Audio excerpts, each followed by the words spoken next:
everybody, Matt Bell with Electric Violin Shop. We have a visitor. What's up, CodaBow people? We got Electric Violin Shop. Let me see if I remember right. We got YouTube and Facebook here, and I cannot remember which one is which. Whatever. And then over here, we have the CodaBow Instagram account. If you guys are not following CodaBow on Instagram, you guys should follow CodaBow on Instagram. We've taken over their Instagram account today, and we've been having a lot of fun with their Instagram stories. We're doing all kinds of crazy stuff. So I've actually got my 12-year-old son over here is filming on the roving camera. Come hither. Yeah. This is Isaac. Look in here. See everybody? What's up, Isaac? Hi. All right. So he's filming from the roving camera that's on the CodaBow Instagram account today, and then we got all our EVS people here.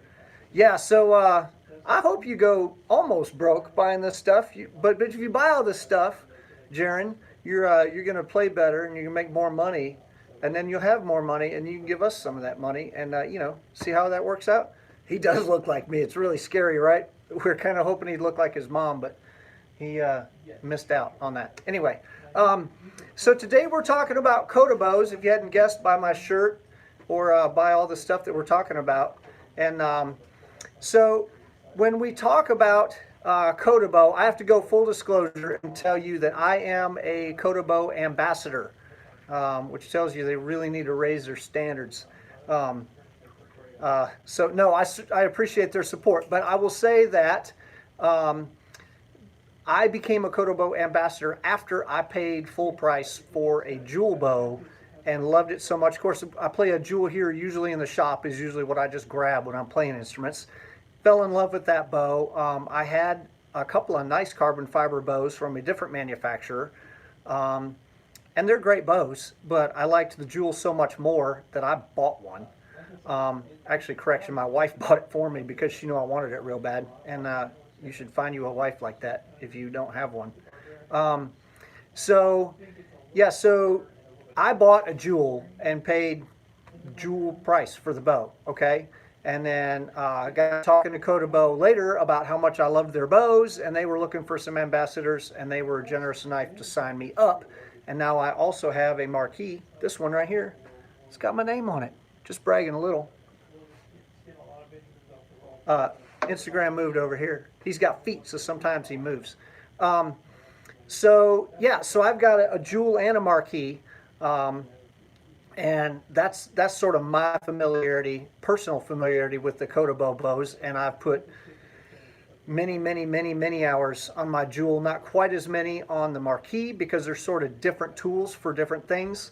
If I'm doing more of a classical style performance, then I generally play my Marquise. If I'm doing more of a rock performance, which is what I usually do when I'm trying to get paid, then I use my Joule. So we'll talk a little bit about these different bows and why one is different from another. So we'll talk a little bit about that. First things first, though, I do want to talk about why on earth would you want a carbon fiber bow, right? I mean, most bows throughout history have been Pernambuco bows, Pernambuco wood. And that means that somebody goes tramping through a rainforest and they cut down a Pernambuco tree, and then they carve by hand these bows out of Pernambuco wood, and then they throw a frog and hair on it. And for a long time when I was touring, and you know, I had a nice wood bow when I had my acoustic violin that I was playing a lot. I still have the violin, but I don't have the bow anymore because somebody stepped on it and it broke, and that's what happens when you have a wood bow, is that they break. So I had a nice wood bow, and then you know, the wood bow broke, and I was on a budget, which you know, everybody's on a budget. It's just that some people's budgets are bigger than others. True. And so I just bought, I think, you know, $20 or $25 fiberglass bow. It was a throwdown thing, and I was like, you know, it's good enough. I'll play with it. And after a while, you sort of get used to what you got in your hand, and that's what I played with actually for several years. And when I would shag all the hair off the thing, I'd just buy another bow for 25 bucks, and if I left it on a stage somewhere, I didn't worry about it. I had, you know, a box of them. And It wasn't that big a deal. I really didn't think about it. My thought was that the hair was what was making the sound, and you know what's the difference? You know what kind of stick you got on a thing? It seems like, oh my God, I can't believe somebody would spend more than $50 for a bow. That's crazy talk. So I don't know what possessed me, but one time I was like, you know what? I should have a nicer bow. So I went and bought a decent carbon fiber bow from a violin shop in Greenville, North Carolina, where I lived, and it was a nice bow, several $100s, and I think I was maybe half of a song into the night with my band, and my bass player's like elbowing me, dude, what'd you change? What sounds different? Like, I just got a different bow. He was like, dude, your sound is so much different. In his in-ears, he could hear my sound was so much different that he's like elbowing me in the middle of the first song wanting to know what changed. Well, what changed is that I'm not playing a throwdown bow anymore. It turns out, believe it or not, most of y'all probably already knew, it's something I had to figure out, that the stick of the bow actually affects the sound that you make. And it's not just how does it balance, how does it feel, does it not bounce when you're halfway down the string, right? But the bow itself actually resonates, who knew, and changes your sound. And it's even true on an electric violin with effects going on it, okay? So the bow itself, the stick of the bow, changes your sound, okay? If that's news to you, don't feel bad. It was news to me like not that long ago, okay? And I'd been playing a good chunk of my life. So I think it's something that's sort of tell you, but until you actually experience it yourself, it's hard to kind of comprehend, right? So what I tell people when they're calling in and asking is, you know, why would I buy a carbon fiber bow? Well, first of all, they're not going to break, right? So, you know, you can do all your swashbuckling stuff. You can flip them. You can do whatever you want. If you happen to drop it, nobody dies, right? So that was EVS's bow, not mine. So that's one reason. You know, you're on in a lot of the places I play. I'm in a bar. I'm on stage. There's people that are drinking. Maybe they don't make the best life decisions.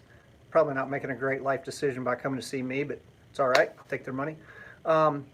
So they can get broken. They can get stepped on. Well, carbon fiber is not indestructible. If you ask Ross Holmes, I was hanging out with him at the violin shop in Nashville a couple weeks ago and did manage to snap a carbon fiber bow on the second try. You can break them, but it's a lot harder. But I also tell people, like dollar for dollar, if we're talking about an inexpensive bow, which in the violin world is less than, I don't know, $2,000, less than $2,000, you're going to have a hard time buying a hand-carved wood bow for $600 that can compete with a CodaBow for $600. It's just, that's not going to be easy. And my son's marching around here with the camera. That's what happens if you hand a camera to a 12-year-old with a short attention span, as if they're any other kind of 12-year-old. You're doing a good job, buddy. So yeah, those of you watching on the CodaBow Instagram, hey, you're getting a you're getting behind the scenes look right now. You might be in there filming his sister or Chris. Maybe Chris is trying to eat lunch. Yeah, so that's, I tell people that dollar for dollar, especially, you know, under about $2,000, you're gonna have a really hard time finding a wood bow that can compete with a CodaBow at the same price. Okay. Carbon fiber, they can do things that wood bows can't do with weight distribution. They can actually intentionally put weight along the stick of this thing. They've got a, can you see me now? They've got a, we've got a stick here. If you've got a Pernambuco stick, well, the stick has the density that the stick has. And it has to do with whether there's wet years or dry years. And really what you're paying for in a bow is the craftsman, right? You're paying for how good the guy is who's carving that bow and his ability to pick a piece of wood, okay? So, I mean, I have friends that are bow makers and they're amazingly talented wooden bow makers, but they cannot add density to that point right there.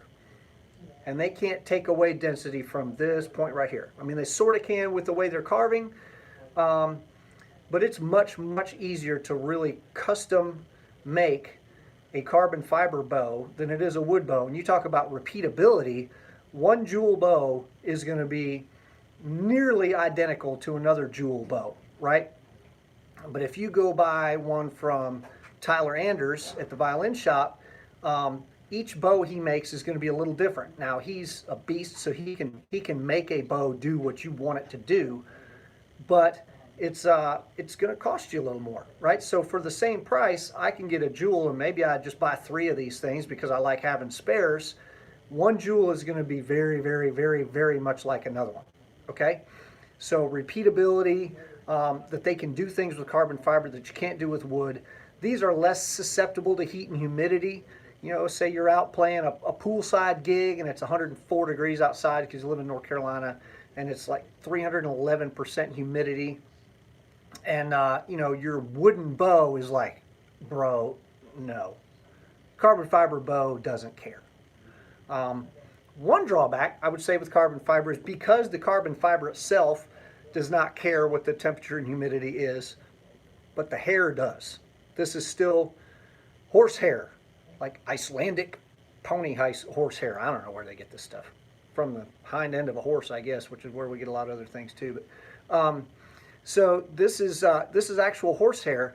Well, the horsehair itself does react to heat and humidity. So one issue I have with a carbon fiber bow is if I'm playing in heat and humidity, then that the hair, sometimes if it's really hot and humid, my hair will be super limp, like you just cannot get it tight. And it's because the hair stretches, but the bow doesn't.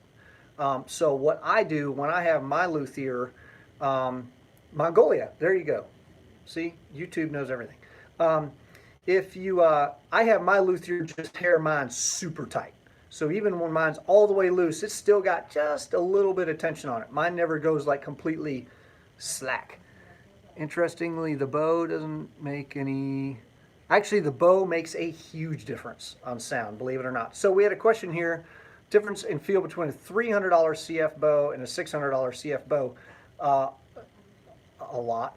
It's not double, and that's the thing, you know, people always ask, well, you know, if I go from a $300 bow to a $600 bow, is the $600 bow twice as good?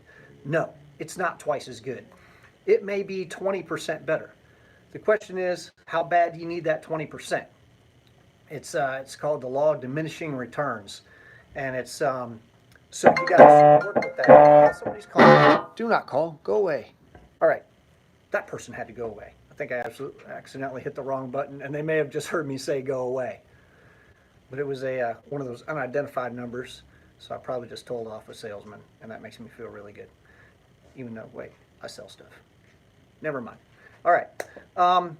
So yes, it does make a big difference going from a $300 bow to a $600 bow. So the question is sort of where is the bang for the buck spot, right? The biggest bang for the buck. We really like the CodaBow NX. So there are 3. When people say I've got the CodaBow Diamond, okay, there's a Diamond NX, a Diamond SX, and a Diamond GX. Okay, and the letters, I could never figure out why on earth did they pick those silly letters. N is for nickel, S is for silver, G is for gold. All of a sudden, it makes sense to my little pea brain here. So that's how I keep in order: nickel, silver, gold, N, S, G. We think the NX is a huge bang for the buck. I'm looking down at my prices here, looking at my prices. It's about, and I don't want to give exact prices because I don't know when you're watching this, and sometimes prices change. But let's say more or less high threes, 300 to 400, high threes to $400. YouTube people, you got, oh sorry, whoever just commented on YouTube with this long thing, it only pops up for like 2 seconds, and I didn't have time to read it. So I'm not ignoring you. I just didn't get a chance to read your question all the way. Maybe Duncan will be on there, and he'll be able to answer your question. But the NXs are like in the roughly $400 plus or minus price, and a little under right now. So that's sort of a huge bang for the buck in that NX. And we actually have an EVS version of that we helped design. I think there was some difference between the original EVS version and the original CodaBow version, but as best as I know, they took the modifications that we made to make the EVS version, and now they're they actually went ahead and matched those specs with their redesign. I think that's true. I wouldn't bet my life on it. I might bet your life on it, but I wouldn't bet mine. So roughly 400 bucks for the NX, and that's a huge bang for the buck. When you move up to the SX, you're in like the $500 range. And I'm looking at prices for violin, viola, and cello. Generally, the cello bows are going to cost 100 to 200 more, and then the viola bows are sort of in between. So when you move from 400 to 500 from the NX to the SX, there is a difference. There's definitely an improvement in quality. And the same thing when you go to the GX, that's an $800 or so bow. And then you go to the Marquise, which is like a $1,300 bow. Each one of those moves up quite a bit in quality. Would I say the Marquise is 3 or 4 times as good as the NX? No, but it's certainly better. And enough better that for me, it's worth the money. This is how I put food on the table. How does the NX compare to the Joule? Good question. So when we're talking about, let me show you guys some graphs. And these can all be found on CodaBow.com. You can find yours in color. These are in black and white. So, and if you're on Facebook, this is reversed. If the reverse thing bothers you, you can go over to YouTube, and YouTube actually flips this thing around. I don't know why Facebook didn't get the memo on that, but sort of in the middle is where they put the SX, and this axis here, soft to strong, and then the action is sort of firm to supple. I like that word. So sort of start in the middle with the SX. The NX is going to be a little firmer, which means it's going to be a little more forgiving, but not quite as controllable. Okay, so if you are Hilary Hahn and you have an insane amount of control with your right hand, you're going to feel like this bow is maybe not, it's not responsive enough for you. However, if you're not Hilary Hahn, if you're not Hilary Hahn, you may find this bow to be a little more forgiving. Not quite as responsive, but more forgiving. Does that make sense? And then we go up this thing. The GX is going to be a little more responsive, a little less forgiving. And then the GS, which is I guess that's the Marquise. Very, very responsive, not at all forgiving. Okay? So that's sort of on that axis. And then the Prodigy is the student bow. That's going to be not responsive, like Hilary Hahn's going to think that's not responsive at all. But it's going to be pretty forgiving, which is nice if you're a student and you're learning, because violin's hard enough to play already. And then we talk about a soft touch or a strong touch. The Joule pulls like a truck, which is why we like to use Joules. We like to recommend a Joule for an extended range violin. If I've got a C string or an F string or a B flat string or, oh my God, an E flat string, Chuck Bontrager, then the Joule is going to be able to move that, whereas a standard violin bow, a GX or a Marquise, is going to have a lot harder time moving that low B flat string. The Joule pulls like a truck. It's still pretty responsive, not quite as responsive as the GX. I feel like the Joule is a good spot for me because I do play a 6 string, and it's nimble enough for me to be able to play some fairly technical stuff on the E and A string, but it can move my F string and I don't have to freak out. And then the Luma is the lightweight bow, which is, responsiveness sort of in the middle, but it's a light, softer touch. Okay, so this is available on CodaBow.com. The tiny frog on the Joule. It's not tiny for where you're holding it. I mean, so here's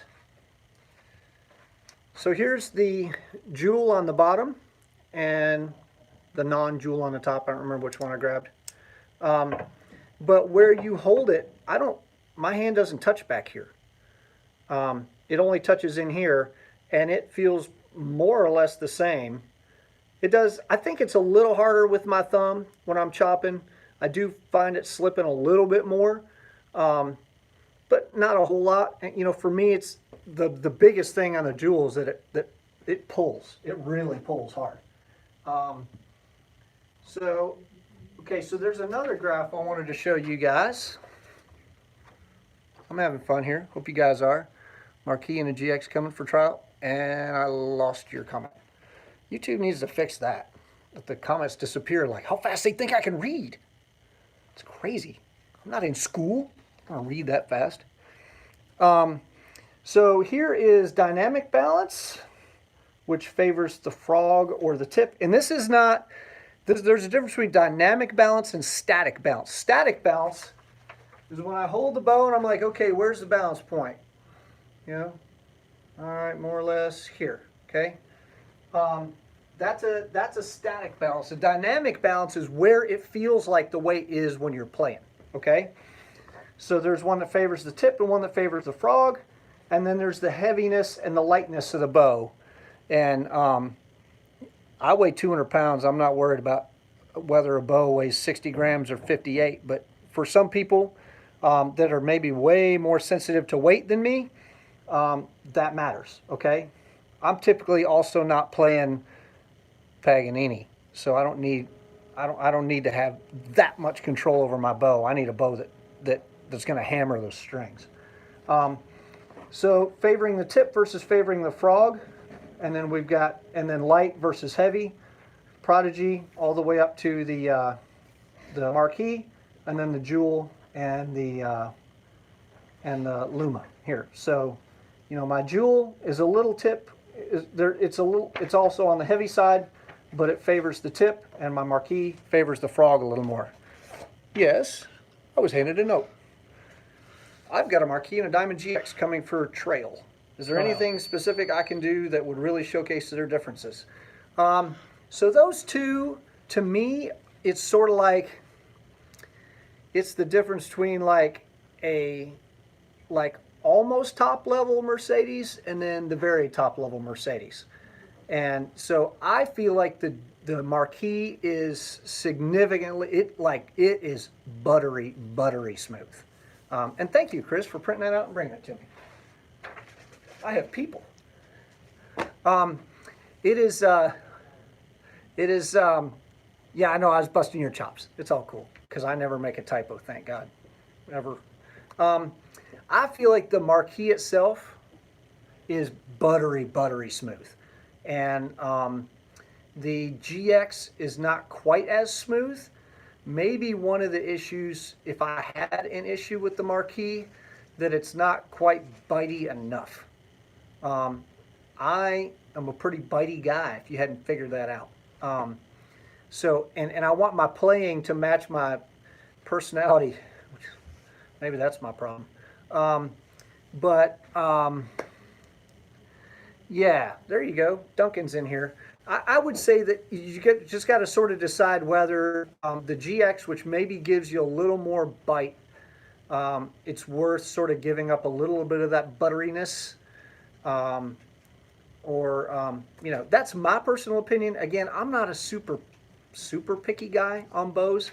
I play so many different instruments in here and so many different bows that it's like, you know what, at the end of the day, just whatever, just hand me a bow. I just want to play. Okay, now if I'm doing this for 4 hours at a time on a night, then yes, I'm going to have more of a preference on bows. But when I pick one up in here and play, I'll play an $80 bow or a $1,300 bow, and okay, you know, I can make it work. So what I would say, the way I have picked my bows is that once I get to sort of my top 2 or 3, I'll set them on a table next to me. I'll maybe sort of scramble up the order to where I don't know which one is which. And then I'm going to play, looking over here. And I'm going to play for a little while. Maybe I'll bust out some Bach partitas or some Mozart or something. I'm going to play that. And I'm going to set the bow on the table and not look and just pick up another bow. And I'm going to play that one. And I'll go back and forth between A and B and decide which one I like better without knowing which bow it was. And then usually within about 15 or 20 minutes, I have a favorite. And then I'll look and see, okay, which one was that? And then maybe I need to choose between that and the other one. So it ends up taking some time, but I like to do it sort of as a blind test so that I don't know, okay? Yes, so what else do I want to get to? International travel. I don't know if you guys have heard of CITES regulations, CITES, CITES. But it is a UN committee it's Committee on Endangered Species. That's the ES. I don't know what the IT is. Committee International Tribulatory I don't know, something like that. Something on endangered species. So it turns out that there are some woods around the world, believe it or not, that we have, you know, hunted to extinction or near extinction. Wood hunting is a very manly pursuit.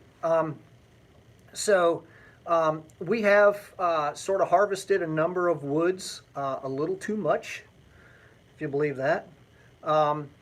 And some of those woods are used to make instruments.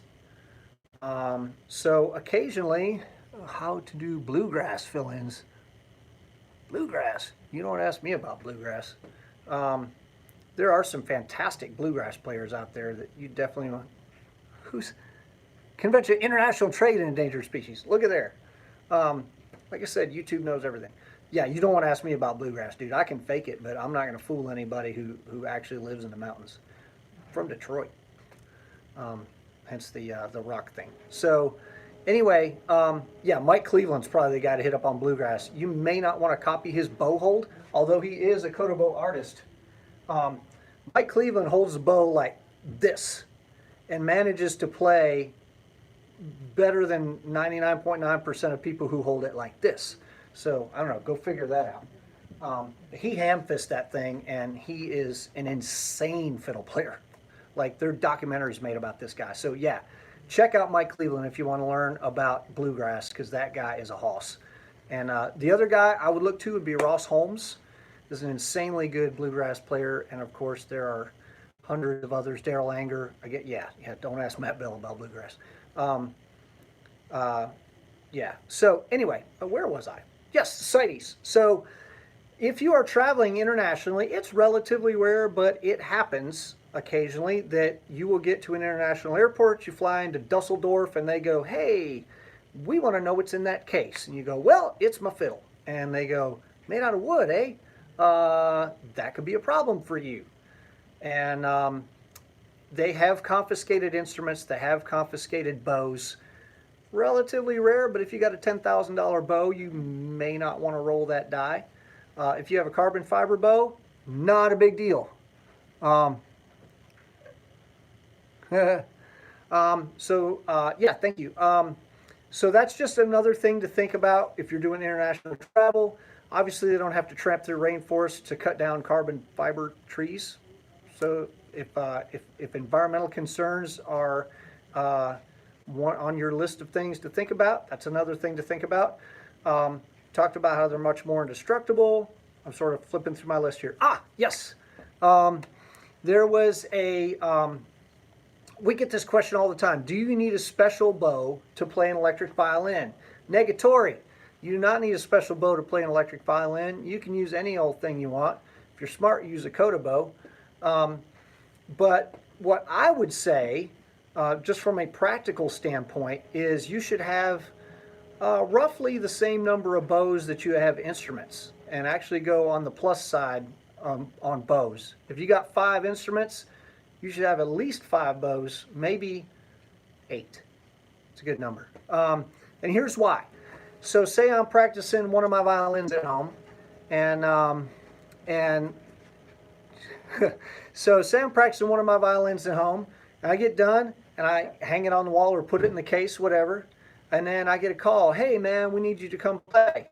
So I snatch my electric violin, I go zipping out the door, and I drive 4 hours to get to a show, and I open my case, and my bow is not in that case. It's hanging on the wall with my other violin. I am going to say a bad word, or 50. And that's not good. You're not getting paid. So unless you can pluck like a beast. Okay? So it's and so if you have a bow, you should have a bow matched with each instrument. Okay? Sorry, I was trying to read comments and keep things straight in my head, and that's just no bueno. So have at least as many bows as you have instruments, and keep them paired up. And if you're like me, you're the only violinist on stage, then it's not a bad idea to have more than one bow, okay? Because sometimes things can happen. These sticks are nearly indestructible, okay? However, You know how this little piece of hair, how this hair is held in here? You know how it's held in there? There's a little wood wedge that's inside there that's actually, it's an interference fit. And oh, I think my bad word would be OF sharp. So you put there's a little wedge that holds that hair in, and ask me how I know. I was on stage swashbuckling one night and accidentally whacked a mic stand. And I went, and it hit a mic stand, and all of a sudden I had a fistful of hair and a stick. And while that was amusing to everybody in the building except me, it was amusing to everybody in the building except me. So the bow went like this, and actually one of my crew guys was sitting next to my case on the side of the stage. He pulled my other bow out of the case and just javelined the thing at me. And I managed to more or less catch it and play. Okay, Andrew, you're the man. And that was awesome. If there had not been another bow in that case, it would have been a long rest of the night. So yes, the bow itself is nearly indestructible, but yeah, you should have a spare, especially if you're doing this for a living and you're the only fiddle player on stage. Okay, so strings, bows, cables, you should have spares of all that stuff. Good question, Timothy. Rehairing. We do not do any rehairing here, and the reason is because one of the best bow guys on the East Coast is about 30 minutes that way. If you look, if you just turn and look that way and look for about 30 minutes, you'll see him. Anyway, it's Jerry Paskowitz. He's at Triangle Strings, and they have an online business, which is called netrehair.com. If you go to netrehair.com, this is who does my rehairs, and I do not receive any financial benefit for telling people this, although I should. If you go to netrehair.com and register, they will send you a tube, and you stick in the mail, and you stick your bow in the tube, and you mail it to them, and they will rehair it and mail it back to you. And turnaround time, I said he's one of the best bow guys on the East Coast, so appointments start about 2 months from now. Any new space age materials being looked at for bows? Yes, a good question. One of the things about carbon fiber, so one of the guys who works for CodaBow was one of the first people to ever work with carbon fiber. Okay, so one of the inventors of the material. Hi, my 12-year-old shooting the floor over here. Those of you watching on the CodaBow Instagram, I hope you're enjoying the show. Isaac, you're doing a good job, buddy. So one of the inventors of the material was one of the makers of CodaBow. Another guy is an actual rocket scientist. Yes, not made up. That's true. And the other prime player over there is a master bow maker who has some bows in the Smithsonian. That's cool. If you make bows and they put them in the Smithsonian, them bows are right good.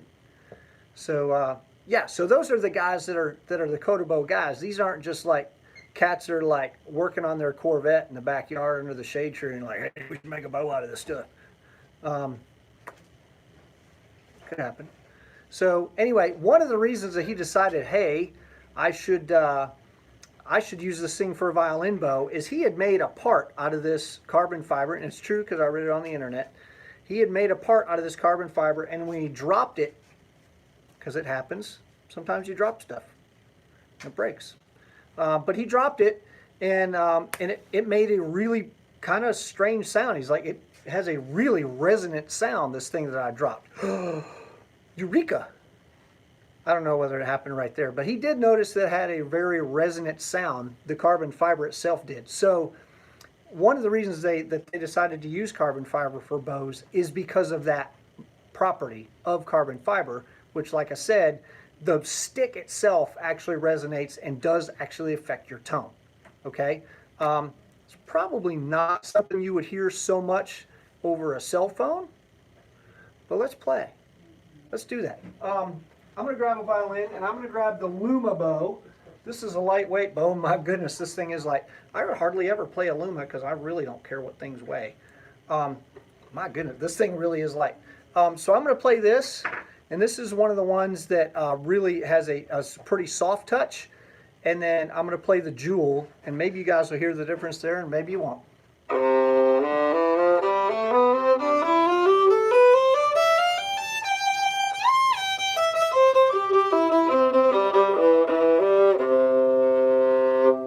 Okay, that's the Luma. Here's the Joule.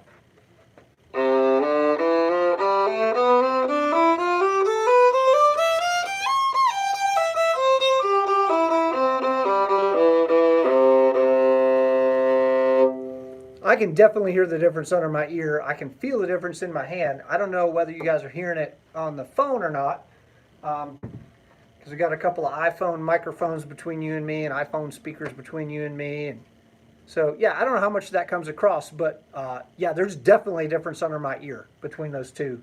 The Joule is significantly heavier in my hand. And when I say significantly, like a few grams, but okay. And then the sound, okay, Timothy says he can hear the difference.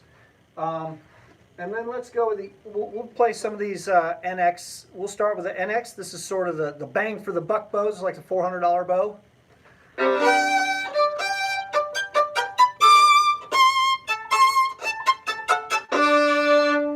And then we'll move up to the SX.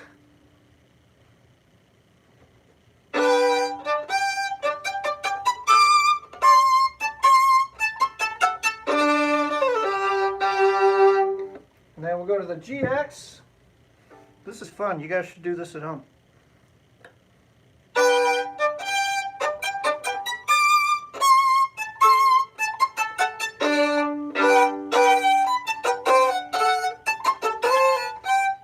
I don't know this tune. What am I doing?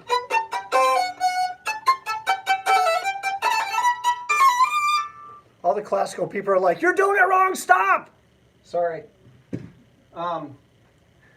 That's why I didn't play in an orchestra. I got yelled at a lot. And this is the Marquise, I should tell you.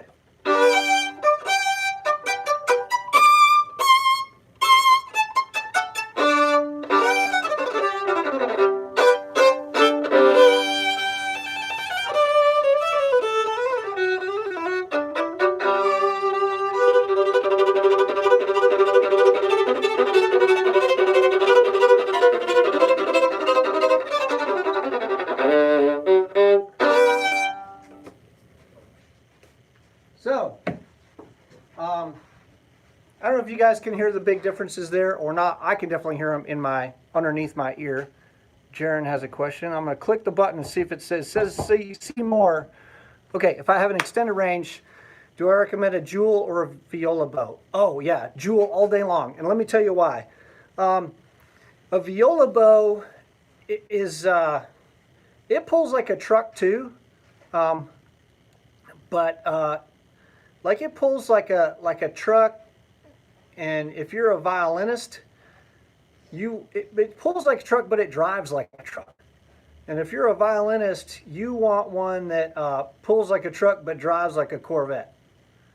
So viola bows drive like trucks, and violin bows drive like Corvettes. So I don't know what kind of playing you're doing. If you're playing whole notes, probably doesn't matter much. If you like 30-second notes and 323rd notes, so yeah, if you want the nimbleness and the playability and the handling power, I'm a car guy. I did mention Detroit. Yeah, you want to feel like you're driving a Ferrari that could pull a trailer. Yeah, the Joule violin is the way to go. So yeah, a Joule viola bow is probably going to pull harder than a Joule violin bow, but it's not going to be nearly as nimble. So I just saw a question go zipping by on YouTube too. Yeah, sorry, I'm not ignoring you. If your question goes zipping by on YouTube, they literally, I got about 3 seconds to see it, and getting old. It takes my eyes a second to focus.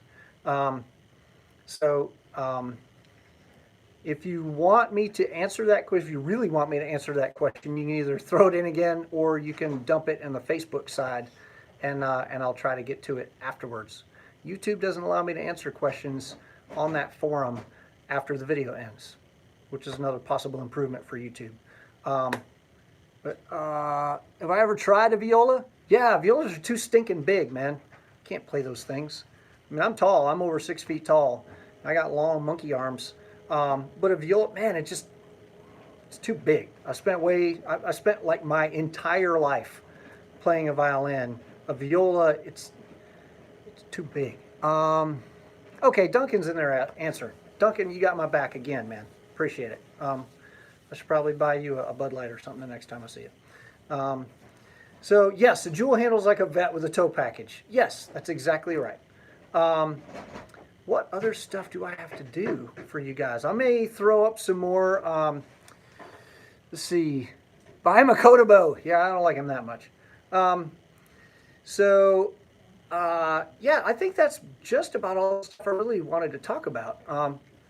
Hey, my wife's here and Jared Burnett's here. Jared, I'm headed your way in a couple of days, man. If you guys don't know Big Jared, Jared Violin on Instagram, you should follow him. He's a cool dude, and I'm actually on my way to Orlando Friday.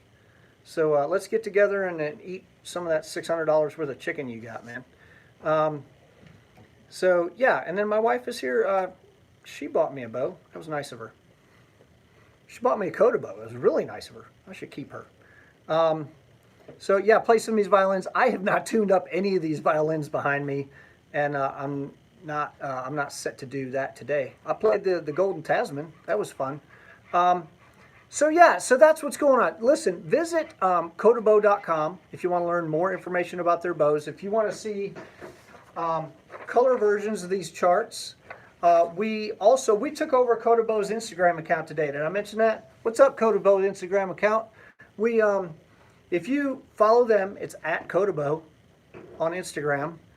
And then we took over their stories, so we posted a ton of stories on there, and we created an event. Oh my goodness, my daughter's also here. Hey, what's up, CodaBow Instagram?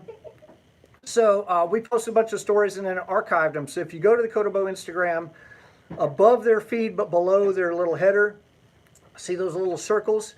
You can click where it says EVS Takeover, and you can see all the silly and crazy things we did today. Also, you can get a bunch more information on the different CodaBow models. And I couldn't find that word earlier today when I was trying to do a... I couldn't find that word model earlier today, probably because I'm never going to be a model. But so if you go to the CodaBow, my son just gave me this all-knowing look like, yeah, Dad, you're not going to be a model. Well, bad news, buddy, you look just like me. So your prospects are equally limited. So I'm catching it from both of my kids right now, little turds. So we did take over their account. There's a bunch of information, not only some hijinks, which are fun, but there are a lot of information on that story stream about, it's got the two graphs in it. It's got some storyboards on each of the violin bow models, violin, viola, cello, whatever kind of bow. If you got a tuba bow, we got one of those. The Marquise range, I played it just a second ago, and I'm actually getting ready to sign off. I'm sorry, bro. But there are some amazing CodaBow artists. If you want to hear some of these guys, you can look on their page. But some of my favorites, we got Black Violin. They play CodaBows. Marquise, both of them. Abby Stahlschmidt has a Joule. Brian King Joseph from America's Got Talent, he's got a Joule. Cremaine Booker is a cellist out of Nashville and L.A., if you've watched the movies, you've heard Cremaine Booker. Daryl Anger, Gary Kuo, Kishibashi, what a beast. Mike Cleveland, Zach Brock from Snarky Puppy. All these guys are CodaBow artists, and there are many, many, many more. But yeah, if you want to hear CodaBows, those are the people you go listen to. So yeah, hey, thank you all for tuning in today, and we will see you. I'm gone the next 2 weeks. I'm going to be in Orlando this coming week. I'll be in New York City the next week, and then I think I'm back.